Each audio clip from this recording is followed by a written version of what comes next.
Hey guys, how's everybody doing? Everybody's doing well. Hope everybody's been enjoying the videos. Uh, Something a little different here today. Well, not different for me.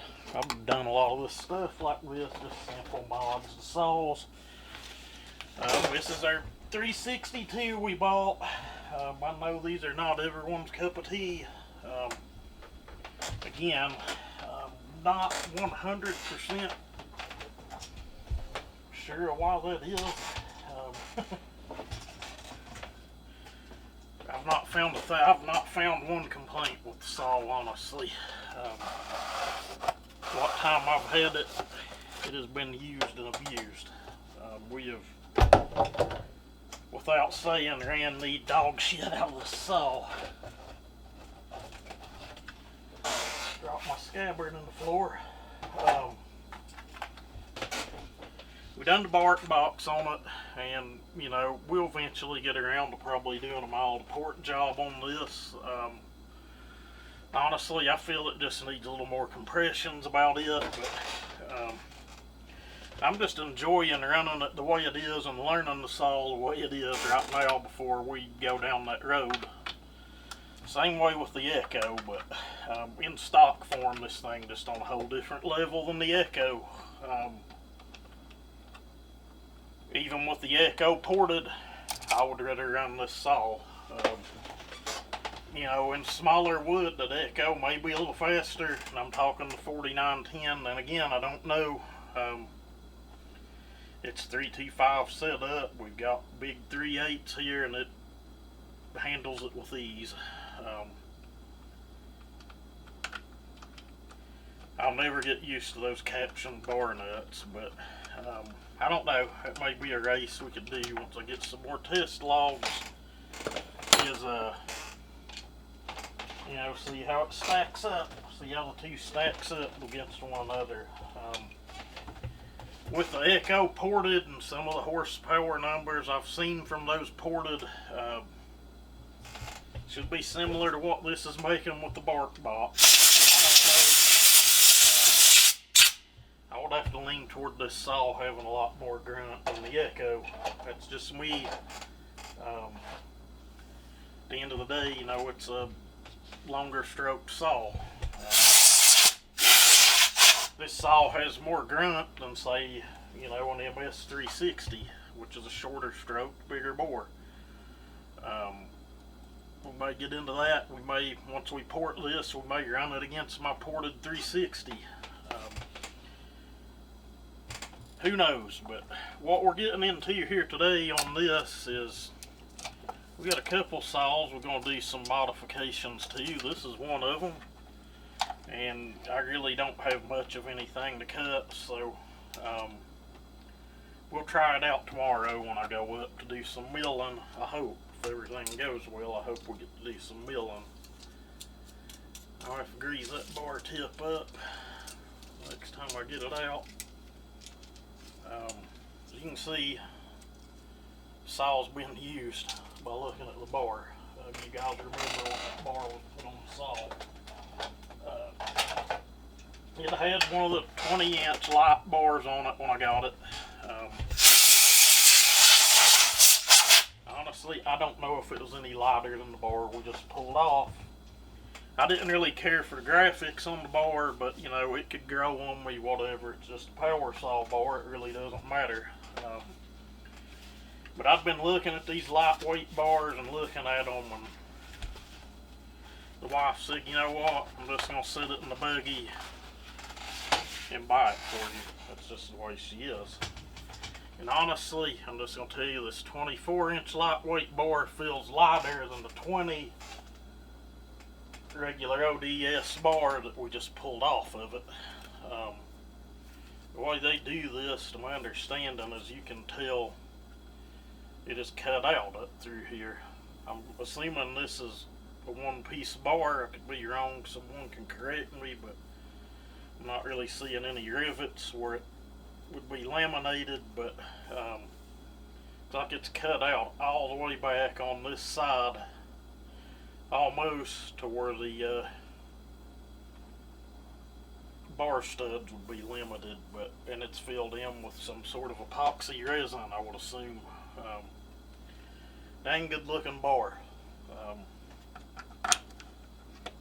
But again, it feels lighter than the 20 we just pulled off. And what we're going to put on with this, and I kind of like this packet that come in. This is a new loop of 84 drive link Oregon EXL chain. I've grown to really like that chain. I picked this up off eBay. Honestly, cheaper than I could have got a Chinese chain for, and that's no joke. The holes for my chain was more expensive than what I paid for this, sadly enough. It was cheaper than buying an Archer chain.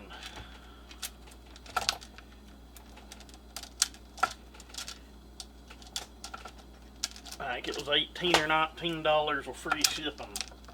Whether they're still on there or not that cheap, I have no idea, but that is what we paid for it.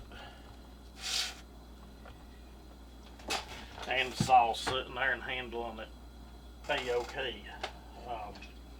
This video probably be a little boring, won't be for everyone, but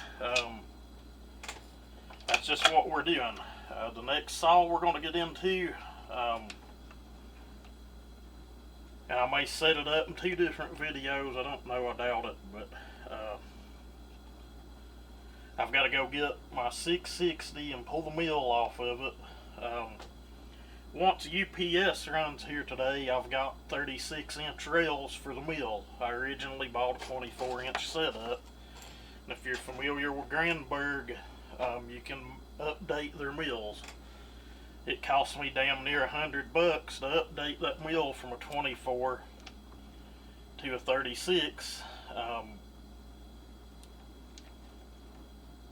which was actually costlier than it would have been, I think, to buy a 36 in the beginning. But looking at the prices of things now,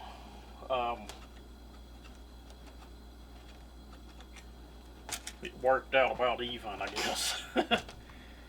We all know how high things are now. That scrunch is not going to fit that.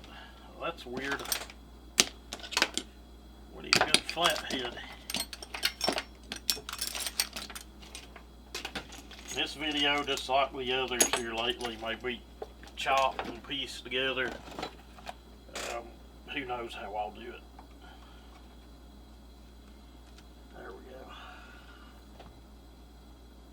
I don't know. It'll stretch anyway. I'll try to find some good clean wood to put it in once we get up there tomorrow. That's still a little loose for my liking.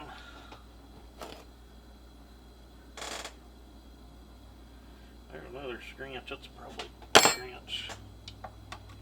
See how that one fits. That one's better. Scrunches everywhere. A year ago I wouldn't have had hardly any. I bought about half a dozen off an old man at the flea market. I think I gave him a couple bucks a piece for them, and they were, one of them had a T27 on it. It was an actual Stihl scrunch. I think some of the others were home lights because they had, you know, 9/16 and 5/8 on them. But yeah, that's where we're at on this saw. If you ain't familiar, if you're not familiar with it, it's got a bark box on it and a felon spike. I think that's off an old 056 that I had here for a while, but as of right now it's only modifications to it, and I've run it enough to know that it'll easily, comfortably handle this setup and whatever I want to put the saw in. I've got that much faith and confidence in it, but we will eventually port this thing. It just needs some compression. We'll leave it at that. It revs out plenty high enough, and it's limited to how far it can rev anyway, so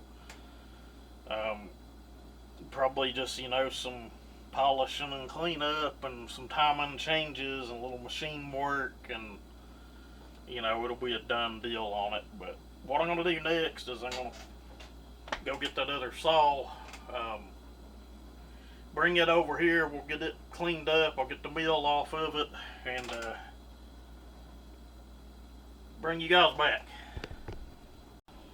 Well, guys, about as soon as I shut the camera off and got that other saw out of the way, the ups guy pulled in. I don't know if I can dig out a cutter or not. Maybe I can get that tore open without it. Can't think of the name of the site on eBay this come from, or the store. It was like Forestry America or something. Maybe I can get a cutter out of here if I can dig around and find one. That was smart. But anyway, that's what we've got here is rails for the mill. I'll figure out how to use that thing eventually.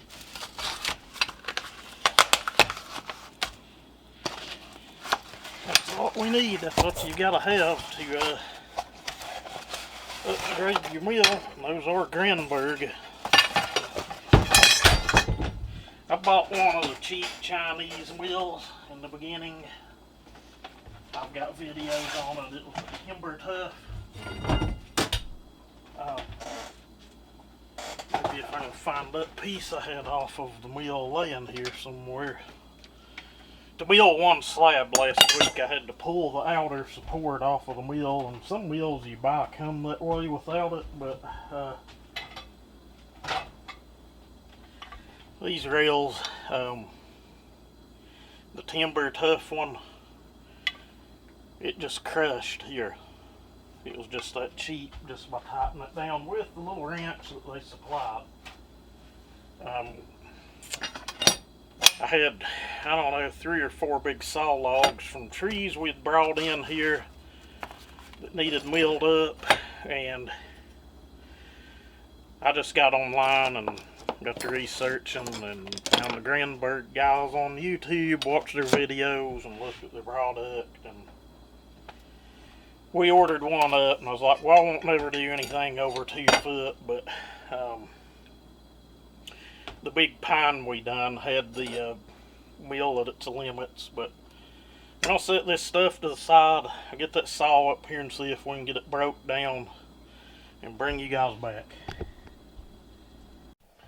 Alright guys, we're back. I'm trying to set this to where you guys can see, but I think I'm going to have to invest in a little wider angle camera lens. Stuff's not cheap. Lens I'm using right now, it's like a, I wouldn't say a top of the line kit lens, but it's about mid-range. Does good for video, but on this particular camera, which is considered a crop body, it ain't gonna make sense to very few people I know. It's not very wide angle at all. I've got it wide open and we're getting everything in frame, but I need something just a little bit more. We're working on that. And something else I'd noticed, I was having troubles milling some of it with the chain. A lot of it was the log was too big for the setup. I'd ground the chain to 20 degrees. I have no idea where the drags were at on it, but it was pulling like it was noodling, pulling big chips. You couldn't lean on the saw any at all. If you tried to let it feed, it'd fall on its face, and then it just, the mill kept binding up. Like I said, we ended up having to take the far support off, but once I got to looking here, when I get in a rush, this is shit that happens. And I just corrected this, but this end here goes against your saw. It sets like that. I'm hoping you guys can see or tell why that's that way. It's meant to ride across the log, or if you hit knots, it'll easily glide by. Well, the bottom portion of it, and I had all this disassembled on a shelf, and you know, I was rushed and in a hurry the morning we went to do it. or evening. I think it was in the evening. Went over a week ago. This bottom portion of this was on backwards. It was on this end, and it just wasn't a good situation. But we're gonna go ahead and get this off of the saw. We had that on there extremely tight, so it wouldn't spin and move around. You can mill this way, like I said, they are some of the small. Most of your 20-inch mills only have one post anyway. You don't get two posts till you move up to a 24. But now we're up to 36, and which means we're going to the 36-inch bar. And what I've got is I've got two new loops of Stihls. What was that called? I've got the box. We'll look at it in a little bit, but it's a RMC ripping chain. It is not cheap. Shipping, taxes, and all. It was just under 100 spot for those two loops of chain. I could have bought, I know I probably could have bought 4 24-inch ripping chains for that. Archer, Hulls Forma or something. And something else, I'll just tell you, this saw, you guys that are familiar with the channel know that saw. That's the first, not the first Farmer Tech I done, but the first 660 Farmer Tech that we put together here.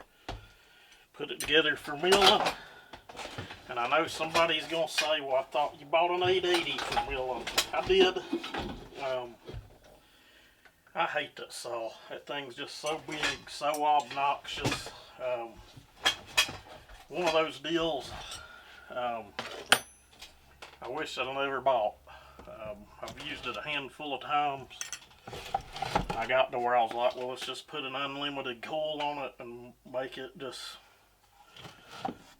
you know, every now and then play saw or something. But, and I put that big muffler mod on it, or big muffler deflector, and honestly, I just hate that saw.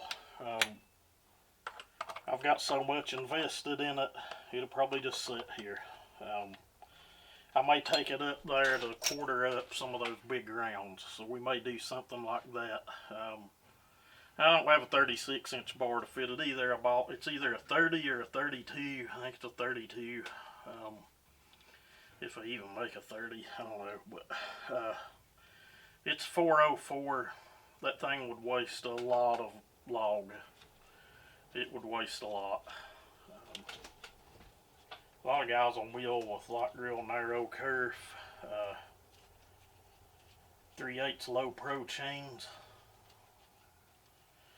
I probably could have got a couple loops or something like that cheaper than what I done, but usually you get what you pay for in this game, so holy shit.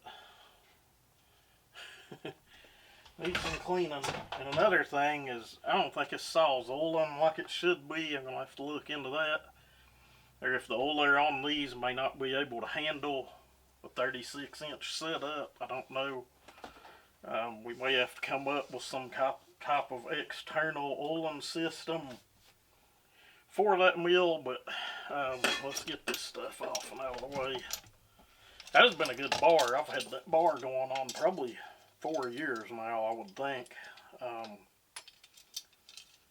It has been used a lot. It wires just like anything else. They're a little heavy, but and they ain't, you know, the flashiest thing in the world, even if I don't even think that really matters, but they're a damn good bar. I've got another one, a 20 Husky mount that I've had longer than this. I know, probably going on 6 years now, 5 or 6, and I bought it when I bought my very first Farmer Tech kit saw, and that was long ago. I'm gonna go hang this bar up, and I'll be right back. Guys, I get it, this video will be long and boring. I understand. But what I'm getting at back to this saw, I'll know tomorrow. I'll probably take something else with me. This saw's pretty high strung.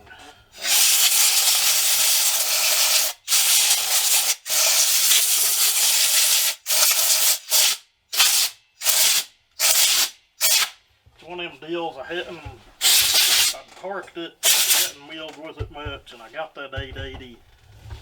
And if you guys remember,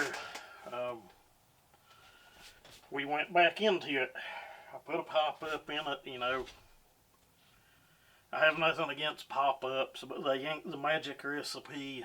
You can't just go in and go to raising stuff just because you got a pop-up. I showed it in that 365. The crown of that piston was shorter than the one we pulled out of it, and saw ended up being slower with no machine work. We'd done machine work to it and brought it back to life, but I do have other videos showing a saw picking up 35 psi going from an aftermarket piston to a pop-up with cable rings set up. I think a lot of that was a chrome-plated bore and a ring seat issue. I don't know. But it picked up 30 to 35 psi over where it was at. Well, anyway, went back into this, and I'm thinking this thing's got the lower transfers like really opened up on it. I ain't gonna say it's really hurting it or anything, but for a milling application, it may not be for the best interest in the world. It makes damn good compression. I've never had a gauge on it. Cylinder's been decked on it. It has the pop-up. I think I set squish pretty tight on it. We've got, you know, the mufflers opened up. The exhaust roof on it's still not been raised at all. It'd probably benefit from pulling it down and doing a little band work. It's never had the squish band touched on it. This build's going on December, like 4 years, I think. It's been used a lot. You can look at it and tell it's been used.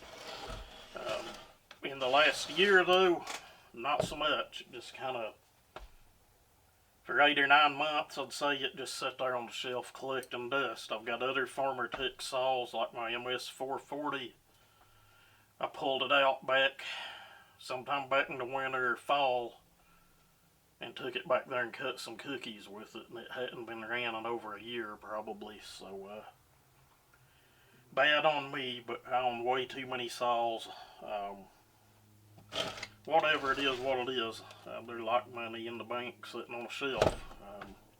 I've let go of half a dozen or more here in the last 2 months, I guess, and haven't even put a dent in things. But what I gotta do next is I've gotta go get the bar, make sure it's good, and I'm gonna make sure the oiler on this thing's turned all the way up, and bring you guys back.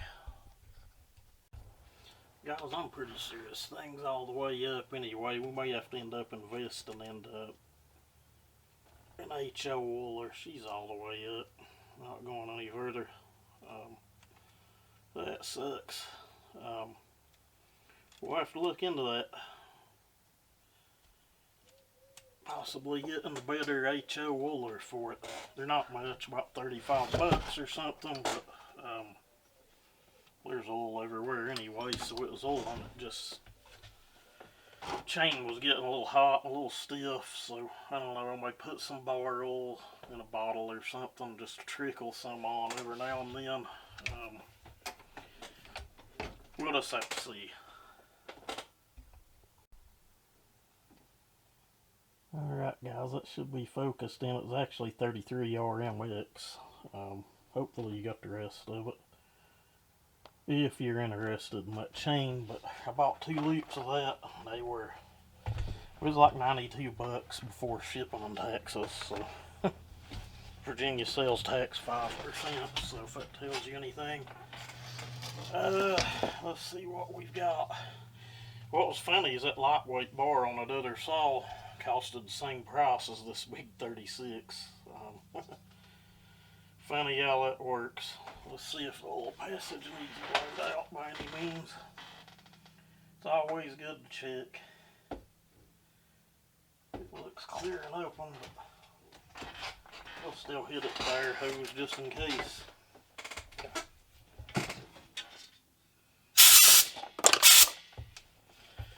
Blow the rails out. I think I already done that before I put this bar up. Nope, rail's a little dirty.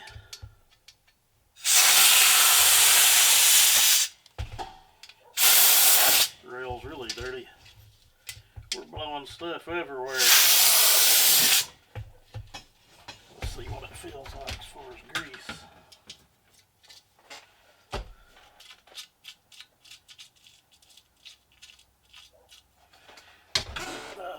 I have one of those little shitty Oregon grease things. These things never work. I've bought a couple of them.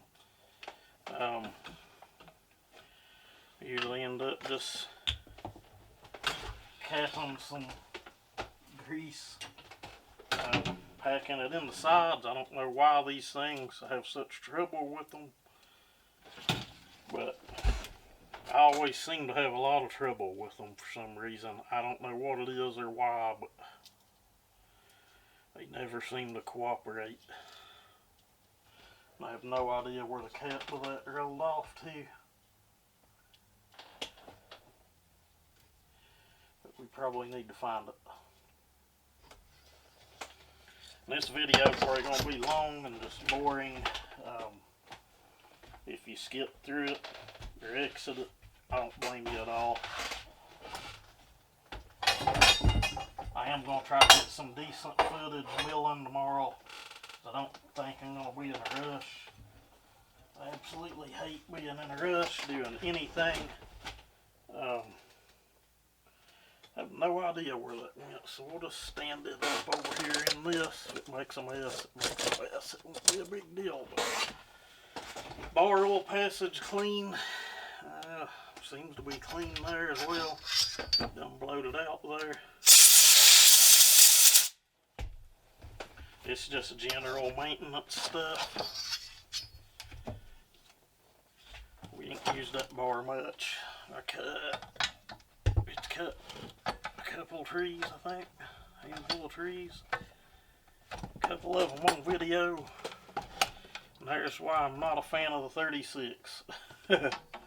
I couldn't imagine putting that bar like on a 372 or something that we see so many people doing. I get it. I understand it. It just, I don't know, wouldn't be for me. Alright guys, I had some camera malfunctions. The big camera battery went dead. And honestly, I'd charged it before I came out. Thought it was fully charged. I'm going to have to look and make sure my charger in the house is even plugged in the wall. But I would have sworn the light was on it. I would have sworn it was green when I pulled the battery out of the charger. So, I don't know. Maybe I did sit out here and record long enough to run it dead. If that's the case, it's going to be one long video. We're on my phone now. Video quality's a little different. I honestly think this cell phone's mic picks up better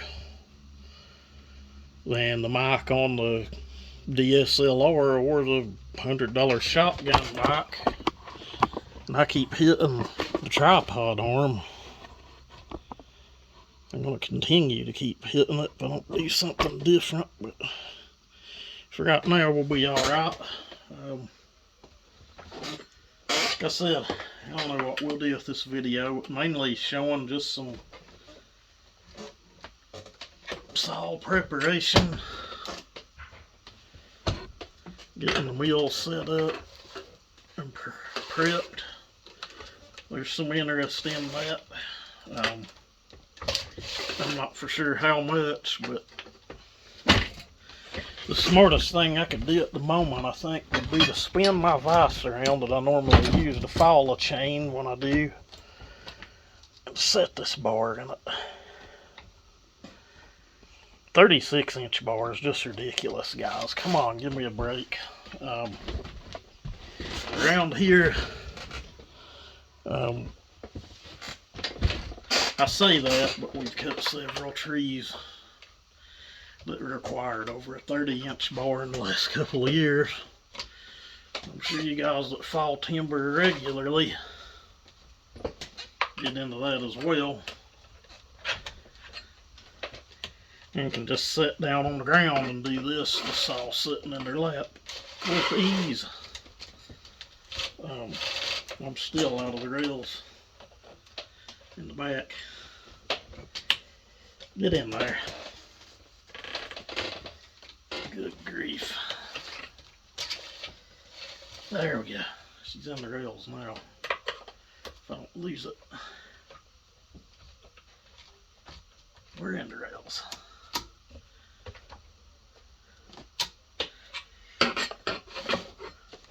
That'll stretch. That's a little tight. That was the problem. I set my chain up about like so, and the way it was cutting and acting, the chain damn near locked up on the saw. And that's way too tight.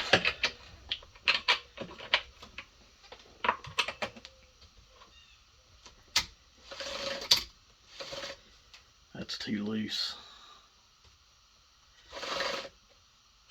The chain adjuster on this saw has loosened up and works really well now. So if you get one of these and the adjuster's really stiff when you buy it, just keep working with it. It's probably just some burrs due to the grade school children manufacturing.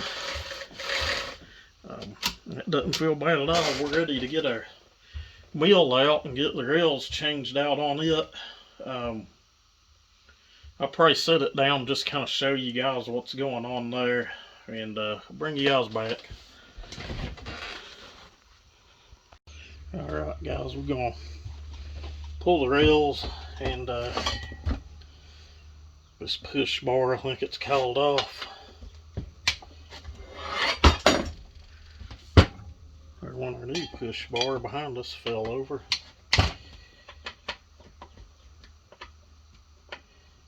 I'm thinking it may be easier to leave that on for now and change it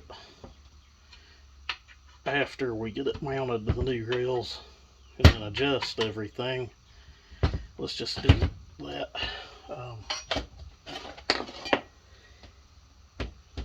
Work smarter, not harder, I've always been told. These are super simple setup. You buy them, it's completely disassembled, but it's super easy to figure out. You don't even really have to use the instructions. A lot of people would frown on that. You gotta use the instructions. I rarely use the instructions on anything.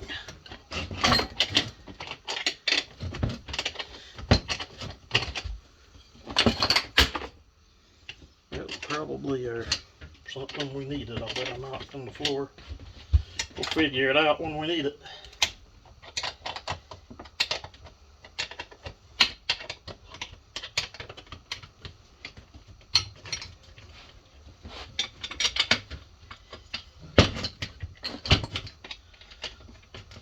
Impact driver and 1/2-inch socket would have worked way faster than that.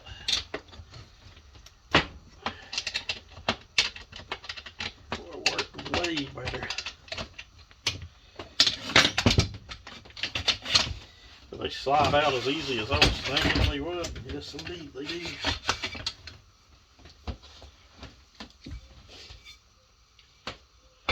We'll have to put those up somewhere later.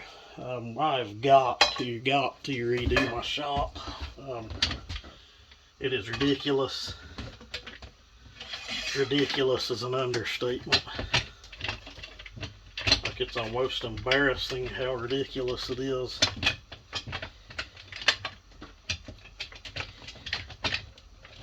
Even I'm having trouble finding things now. That's pretty bad. My plan is to bring in a big Rubbermaid tote.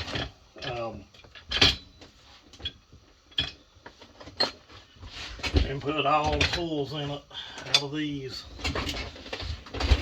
Go through everything.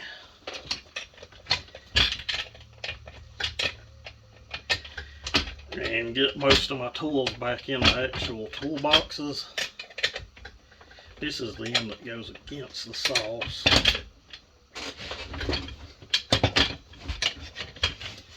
This end I'm going to end up a little further out realistically. We'll just snug it for now.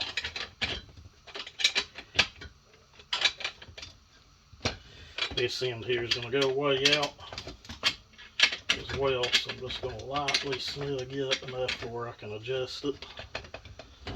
I'm going to spin this around. It's really that simple to disassemble and work on, guys. I've seen some guys build these things out of old bed frames and pieces of angle iron.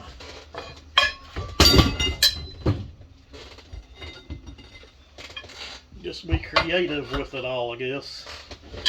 And it is insane what those rails and that costed. You're looking at about the same price as the chains. Right around 200, right around $100 for those rails on that center bar. It is what it is. I'm not limited to what I can mill.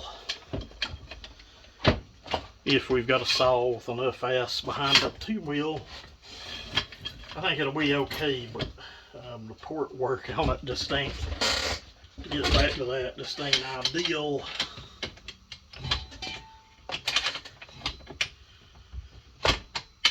For a milling application. It's fairly high strung still yet, but let's face it, the stock 66 is high strung. 660s are very high strung. Alright, now we need to get that center section out. I have no idea why the nuts are different on that. Next, we need to put our push bar or handlebar or on-off bar. It's what they intend for you to use to pull the wheel on and off a log with.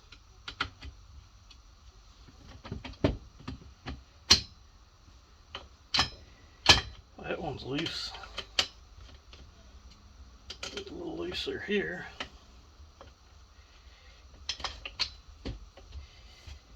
Should come out.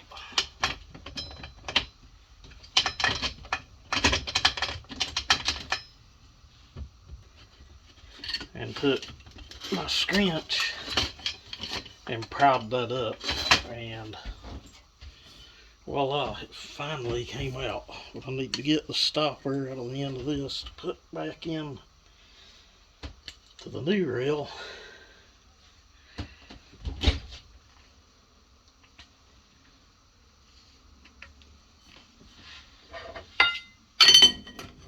Alright, now put this in.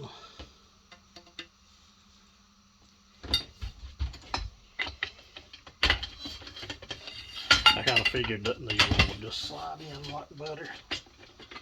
That's the way it always goes. And put our bolts back in.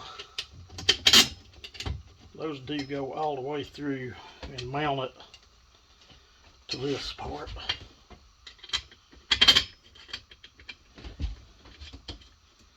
It's a pretty simple setup as to how it all works. I better get the end down there tightened up.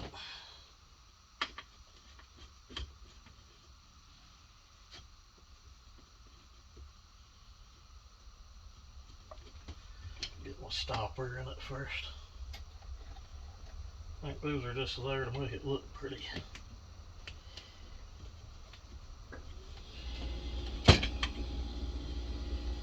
Almost certain of it.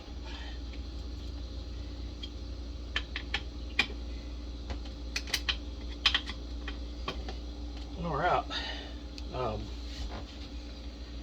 We know we can't go all the way out to 36 inches, but we should be able to get close and we can snug things. Then we got to get our saw up here, and we should be able to go within 2 inches of the end of it.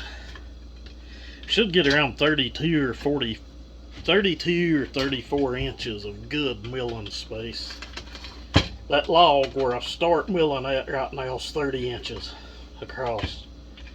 It's 24 inches the other way. What we were trying to do is flip it and cut it and mill it with a 24, but it wasn't working. Common sense had the better of me before I went up there to do it. The other two logs, the 24-inch mill probably would have done.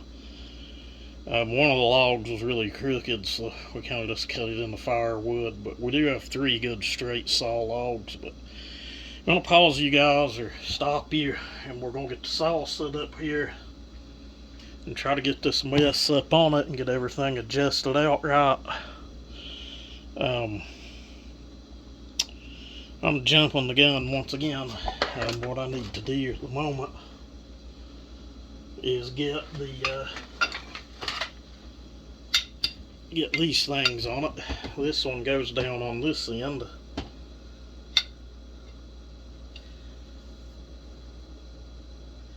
And it'll go this way because the markings are on it. I think I've got that tightened down. So we'll need our half. They do give you tools with these things too. The rails I have, I'll show them tomorrow, but they are not the Granberg rails. I did opt and buy the Chinese rails. They work good enough. The quality of them was honestly better than the timber tough setup we bought first off, but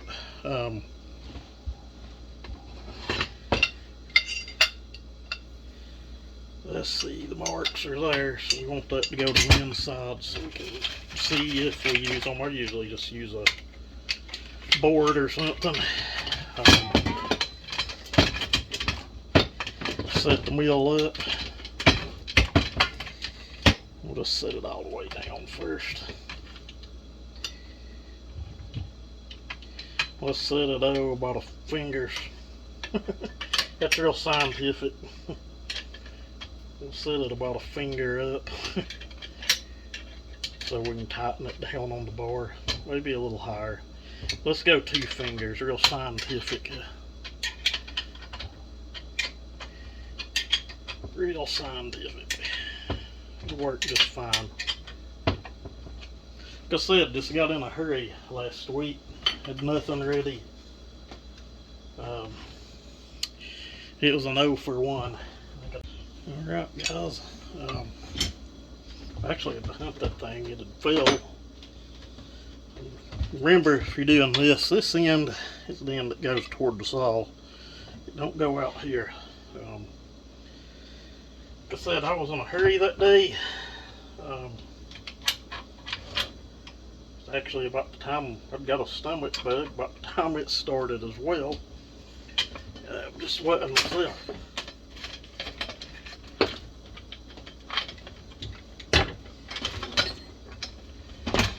That in toward your log. You don't want to knock your camera over, of course. You guys can't tell, it's one of them days. I'm having more and more of those here lately, it seems. Just more and more. And yes, your screens will fit all of this. I think that's how they intended it.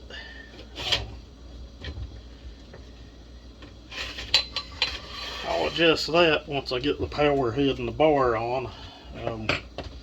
That's what we got to do next. I'm going to pause you guys again.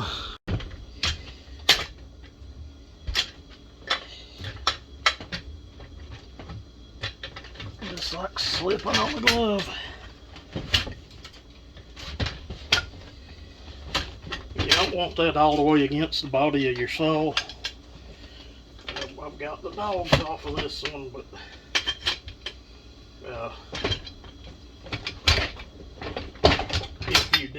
makes adjusting the height really difficult. Wow. There we go. You can have it about right up against it, but you don't want it completely. I'd say about a finger, half a finger from it. And I think it's actually not bad right there. I'm going to start snugging it down and then wiggle it into place. Make sure you guys can still see. I know I bumped that thing. Okay.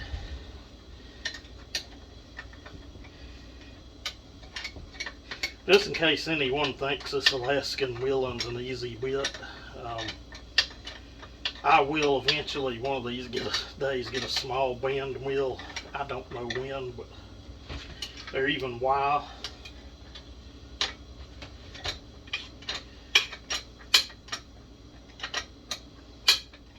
Got a family member that has one.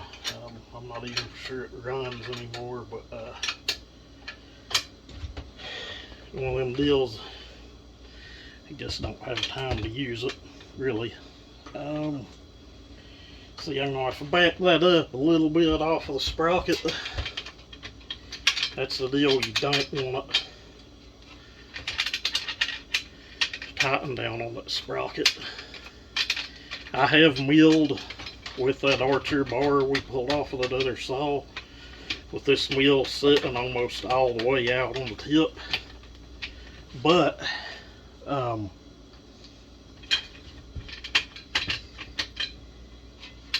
we just had it snug on it. It wasn't like torqued down or anything. I've got to loosen those up. I hope they're just snugged and I didn't torque them down. Just snugged up.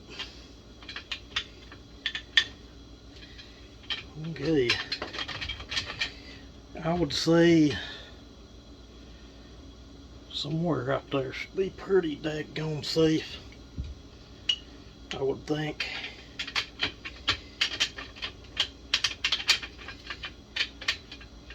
Which should give us right around 30 inches of milling, I hope. That's the plan anyway. And if anybody at all out there has watched this up till now or toward the end, guys, I appreciate the hell out of that. I don't know, maybe it's helpful to somebody. Maybe someone finds me fumbling around with stuff entertaining. But this is the caveat. This is how you, this is the deal. This is how you set it up. It's a lot easier sitting on the tailgate of a truck or on the ground. But the pre-move, at least a little move back here. It's a little off.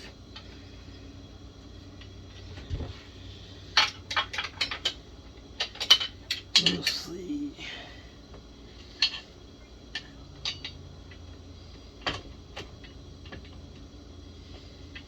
Maybe about right there should be good and about center.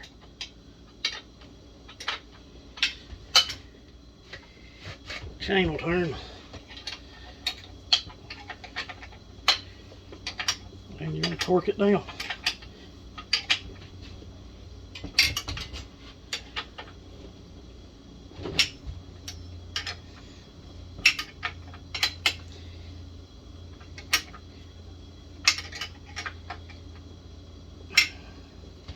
Still turn, good. Get up here and torque it down, make sure we're still good. What I can see of it and feel, looks alright.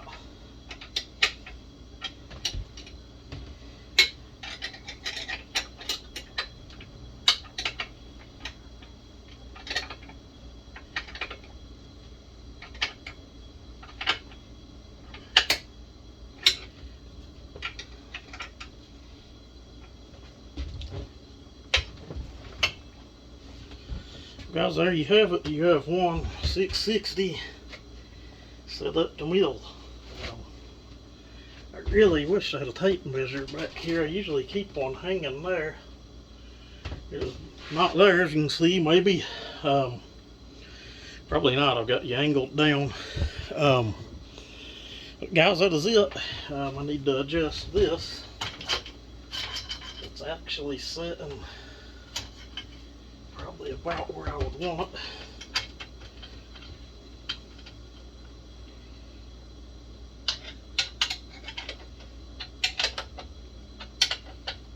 That was tight. There we have it. I'd actually put some Loctite spray glue in that. It has a tendency to want to pull off. I think now we need to tighten that down. If we didn't already, I think we may have though. That wouldn't be good to have bolts vibrate loose. To figure out what I done with the T-handle again.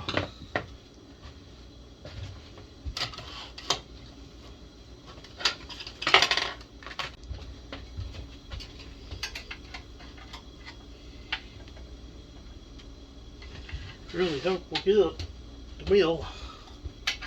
I hope this saw can handle it.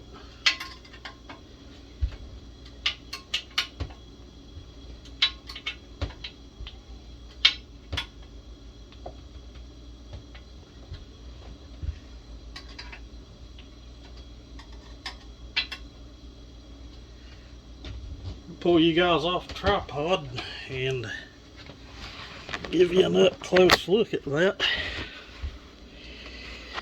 How it's all set up. What you couldn't see off of the camera.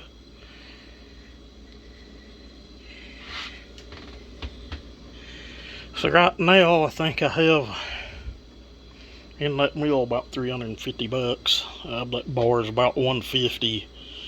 And then, you know, 100 in the chains, and then, you know, you're gonna have to have a good strong power head. I'll probably set up another power head to take just in case something happens with this, but I think we'll be okay. That's a yellow poplar. I'm hoping it mills like butter once the setup's right, but you never know. The only issue I'm really fearing is how high strung this saw is, and which it done good before, but it wasn't set up near as high strung as this. But we'll just have to see in the oiler on the saw. I don't know, I may have to set something up and somebody, you know, dab a little oil every now and then out on the end of the bar to help things out. But anyway, if anyone watched all of this, I really appreciate it, and I hope you all have a great day.